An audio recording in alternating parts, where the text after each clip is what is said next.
Hello friends, आज हम बात कर रहे हैं new released movie don't move की।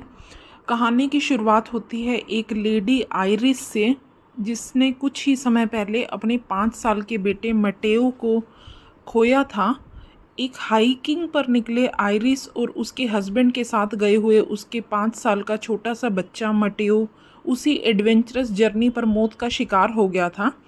आइरिस इस गम को ना भुला पाने की वजह से आज उसी हाइकिंग स्पॉट पर खड़ी थी और कूदकर मरने ही वाली थी कि वहाँ एक शख्स जो खुद को रिचर्ड बताता है पहुँचता है और आइरिस से उसकी लाइफ और उसके वहाँ से जंप करने के रीज़न का डिस्कशन शुरू कर देता है।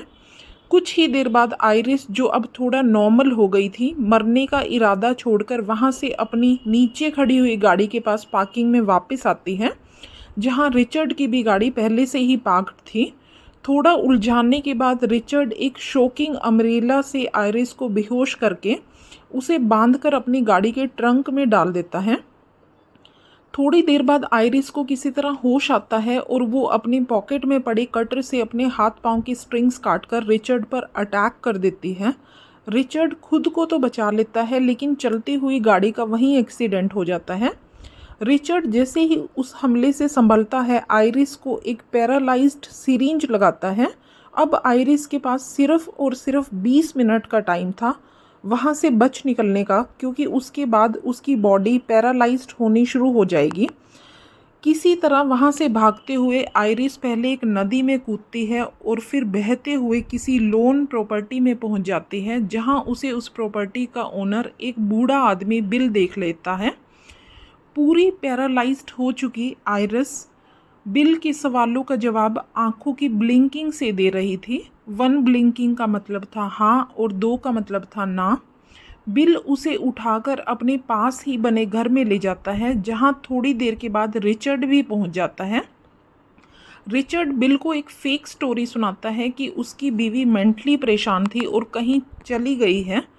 इस स्टोरी से कन्विंस ना होते हुए बिल रिचर्ड को आइरिस के बारे में कुछ भी नहीं बताता और पुलिस को 911 पर कॉल करके बुला लेता है। रिचर्ड बिल पर हमला करके उसे जान से वहीं मार देता है और आइरिस को ढूंढकर गाड़ी में रख लेता है।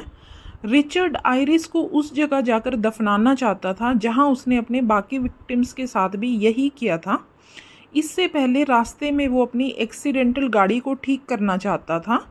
तभी वहाँ एक पुलिस ऑफिसर पहुँचता है जो बिल की कंप्लेन रजिस्टर कर चुका था। आइरिस के पूछने पर जब रिचर्ड इंस्पेक्टर को कन्विंस नहीं कर पाता कि आइरिस कौन है, तो रिचर्ड इंस्पेक्टर को वहीं मार देता है। आगे एक गैस स्टेशन पर पहुंचने पर अब तक काफ़ी कॉन्शियस हो जाने के बावजूद भी आइरिस रिचर्ड की गाड़ी से उतरकर भाग नहीं पाती। इसके बाद रिचर्ड आइरिस को बांधकर एक बोट पे बिठाता है, जहां से वो उन कैबिन्स की तरफ पहुंच रहे थे जहां रिचर्ड के बाकी विक्टिम्स को भी उसने दफनाया हुआ था। आइरिस, जो अब कॉन्शियस हो चुकी थी, रिचर्ड से उसका चाकू और गन छीनने में कामयाब हो जाती है। रिचर्ड इस अचानक हुए हमले की वजह से आइरिस की गोलियों से घायल हो चुका था, लेकिन किसी तरह तैर कर लेक पार करके किनारे पर पहुंच जाता है।